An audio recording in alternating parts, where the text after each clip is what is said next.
So first, let us assume, without admitting that everything the president has said is true. Of course, we'll have an opportunity next week when we debate to also present the alternative numbers to show that what he's saying is not exactly true. But let us assume that it's true. Ghanaians believed him and voted for him. So when it comes to the state of the nation, what he sought to do was just to repeat what he told Ghanaians, that the state of the economy is not good. Where are the alternative propositions and the solutions to all the promises that he has, or all the issues that he had listed? There's a president who said he wasn't coming to do a state of the nation of lamentations. Everything you have played for the last 6 minutes is lamentations. Where are the solutions? For the almost 23,000 young people who had been employed, who have now been sacked, I'm not sure anything you have played so far represents hope. For the people whose businesses have been challenged, who voted for President Mahama and were excited to see him sworn in on the 7th of January, I'm not sure anything you have played so far represents a solution to the business challenges that they have had. For the people who have had challenges with their jobs, who voted for President Mahama, I'm not sure anything you have played so far, assuming it is a fact, and which I have said early next week when we get into the budget debate, when we get into the SONA debate, we will challenge with alternative numbers. I'm not sure anything he has said so far represents the solutions he's looking for.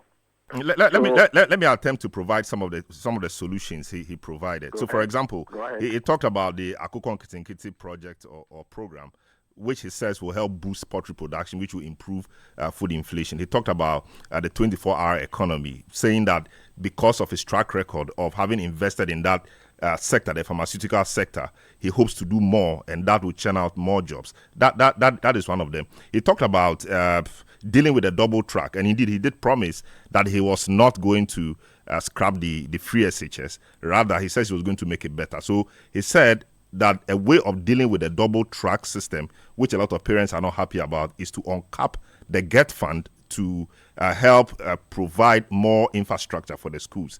He talked about decentralizing the food procurement, etc., at the school feeding level. Yeah, quite a number of things. So he did provide some solutions. So if in the 4 minutes we played, we did not have that. What you have just repeated are the promises he made in July 2024.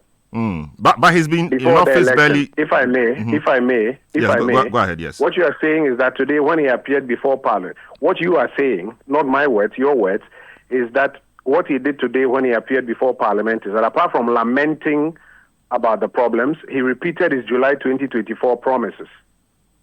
July 2024 is when he made these promises that he will fix these things for which Ghanaians will vote for him. 7 or 8 months down the line, when we gather in Parliament for a State of the Nation address, what you are saying, not mine, the words you have just uttered, is a repetition of those promises. Now, today, for example, the president told us that just like he said in 2016, he will fix Dumso. He's saying to us that he will fix all of these problems. I'm sure you've heard him say that. Yes, I did.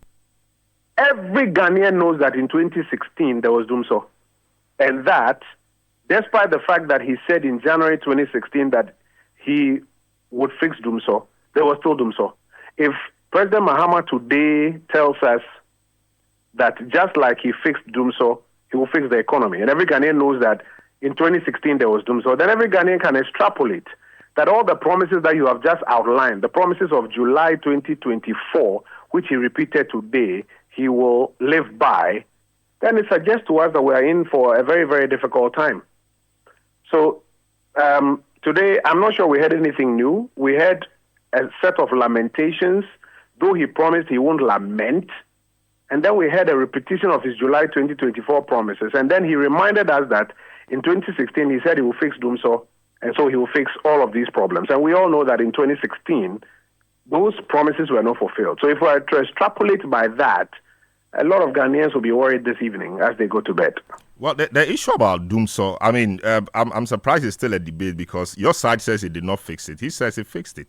I mean, we can debate that, and I'm sure that the records will show. No, but we can't debate that. What is your verdict? You were in Ghana in 2016 What is your verdict? It doesn't have to be a debate between the NDC and the MPP. The NDC did provide some solutions to it, which largely ended so. The car power, the car power, the Ameri, and all of that improved the situation. Providing solutions in speeches is not the same as what happened on the ground. You, Salom Adono, I ask you, in 2016, was there load shedding or not? No, I'm not sure that the solutions that he said he provided were in speeches, because we saw the car power, we saw Ameri. All of these were not speeches. These were this were concrete.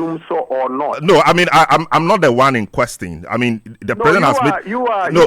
Don't make me don't make me the subject of don't make me the subject of this. Everybody knows whether or not there was doomsday in Ghana in 2016. So let's move it forward. What the minority says. Let's move it forward. Whether or not there was doomsday as a matter of fact. Everybody knows in Ghana that in 2016 the ECG published doomsday timetables. We lived in doomsday in 2016. President Mahama claims that in 2016 there was no doomsday, and that he's basing his credibility on fixing the economic challenges on 2016 happenings. And I'm asking you whether or not there was 2016 doomsday or not. You can't say that there was no doomsday in 2016. And so if President Mahama tells the people of Ghana that just like he said he will solve doomsday in 2016, he will solve the economy now, every Ghanaian knows that in 2016 there was doomsday.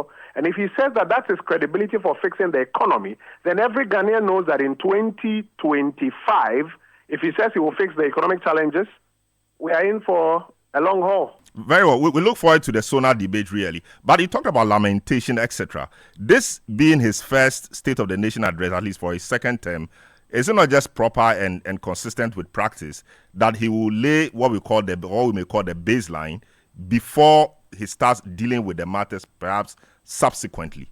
So it's important that he tells us that he met the economy here. And if his interpretation of the economy and the matters or the situation is met, is that it's not good enough, don't you think he has to state it so that maybe next year or later he will be unable to come back to it, so then we move forward with it? Is that not how it's done, really? Salom, a man is as good as his word.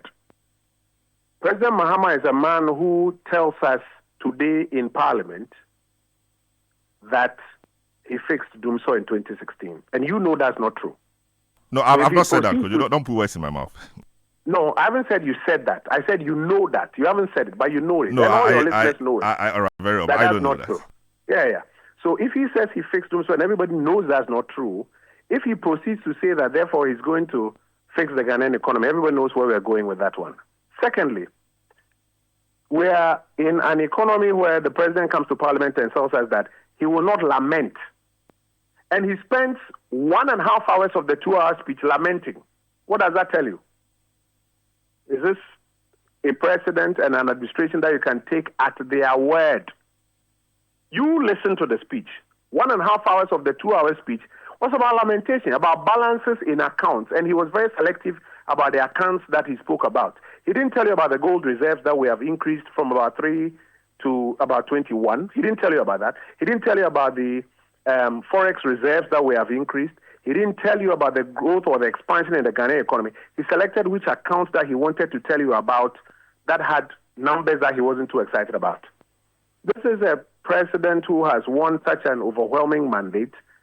Thousands of young Ghanaians are expectant that he will come and deliver on jobs, on growth, etc.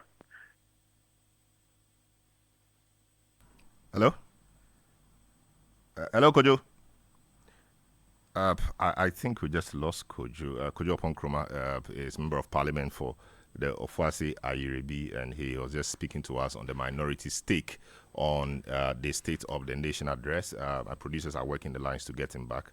So just to move this forward, he talked about, so you are dealing with the accounts. He said the sinking fund, which is the main account from which debts, etc., are paid from, has very scanty or has very little money, 64,000 USD and just about 190 million Ghana cedis. And that was woefully inadequate to deal with the debt situation that we have. being mischievously selective, because he didn't tell you about how we moved our reserves from $6.2 billion in 2016 to $8 billion by 2024. He left that out of the State of the Nation address. He did not tell you about, for example, when he claims that he's reducing borrowing and the fact that he's done about 50 billion cedis of borrowing in 2 months. He didn't tell you about that. He didn't tell you about the fact that he's promising 10 billion in infrastructure, yet the last time he promised 10 billion US dollars in the Hope City project, not $1 materialized out of that. So he was being pretty selective. But I thought the Hope City project was a private project, which maybe enjoyed some assistance from the state. It was a private project led by the government of Ghana, endorsed by the government of Ghana, and sold to the government of Ghana as the answer to our technology or our fintech problems. But it was private sector led. So why will you blame the government for endorsed by the government? Yes, of but Ghana why? as the solution. Yes, but the driver of it was a private person, and that was a private project. No. But if the government is not convinced that a private solution will work, I don't think the government will lead that enterprise. The last time the government told us about it, the last time the Mahama administration told us about a 10 billion cedi project was when they told us about 10 billion cedis in a fintech ecosystem of the Hope City, and it didn't materialize. So if he comes and he tells us about the 10 billion cedi or $10 billion, big push for infrastructure, what is the difference? I see. What do you have to say about his concerns about the energy sector? He says that ESLA is producing 45 billion, but you left behind some 70 billion in debt, notwithstanding all that ESLA is done. What do you have to say about that? It cost us a lot of things to keep the lights on. Some of it was debt, some of it was revenue. We kept the lights on in 8 years. Even today, as President Mahama was delivering his State of the Nation's address, about half of the lights in Parliament House went off. I'm sure you watched it on television. So it's not about the explanation you give about the cost. It's about whether or not there's a hairdresser in Tesano who wants to have her lights on so that she can run her hairdressing business. She's not arguing about the cost of keeping the lights on. She wants her lights on. The MPP administration kept the lights on despite whatever difficulties, be it debt or revenue. Today, as you lament about that, her lights are going off. Are you going to spend your time telling her that the NPP kept the lights on at a cost of X, but I will not spend this money and I'll keep the lights off? Is that the argument? I see. On. So many people will say that. He's just 2 months in office. If your tenure was as good as you want us to believe, 2 months into a new government's life, we should not be having this difficulty. But again, that's another matter. He talked about other things like the National Economic Dialogue, extending invitation to you that unlike how you treated a similar thing in the Senchi one, you should do well to attend this one. What is the assurance from your side that your side will attend the National Economic Dialogue, which is meant to find a cross-cutting solution to the nation's economic problems? There are 3 things I will say to you. If you're going to run an economy that sustains itself, it comes at a cost. You must be willing to pay the cost to make it happen. If the MPP managed to keep the lights on and to keep the economy running at a particular cost, you don't get to say that you won't keep it on or keep the economy running by virtue of the fact that you're going to cut the cost. Number 2, we are happy to participate in the National Economic Dialogue if the administration will reinstate the thousands of young people that it has sacked from public sector jobs. We're happy to participate in it. You don't get to sack thousands of young people from the jobs that they have been rightly employed to and say that after you have sacked them and they are at home, you are inviting us to a National Economic Dialogue. Instead, invite us to a dialogue. We'll all participate in it. So it means that, yes, let's interrogate that a bit. So if it means that, the government is clear that it's not going to reinstate the people. So by extension, you are also not going to be at the National Economic Dialogue. Is that it? This is my personal view as Kojo Oppong Nkrumah. If the government wants good faith for all of us to participate in the National Economic Dialogue, I think that the government should reinstate the thousands of young people that it has sacked from jobs that they were rightfully employed to. Instate them, invite us to the dialogue, we all participate in it. You don't get to approbate and reprobate, sack thousands of young Ghanaians from the jobs that they have been rightly employed to, and say you are inviting us to a dialogue, to have a dialogue about the future. Instate them, let's have a dialogue about it. This is my personal view. You instate them, you invite us, we'll participate in the dialogue. I see. You also mentioned that the government in just 2 months has borrowed some 59 billion. At least your colleague Stephen Amwa made that point, and you also just repeated it. What clarity? Can you give us some clarity on that? I want to ask you, and you see, sometimes because of what we've done to ourselves as a political class, people don't believe us. I want to challenge City and ChannelOne. Check from the Bank of. All right, we'll work. We'll get Kojo Oppong Nkrumah back. This is Eyewitness News on 97.3 City FM. He was about making a point.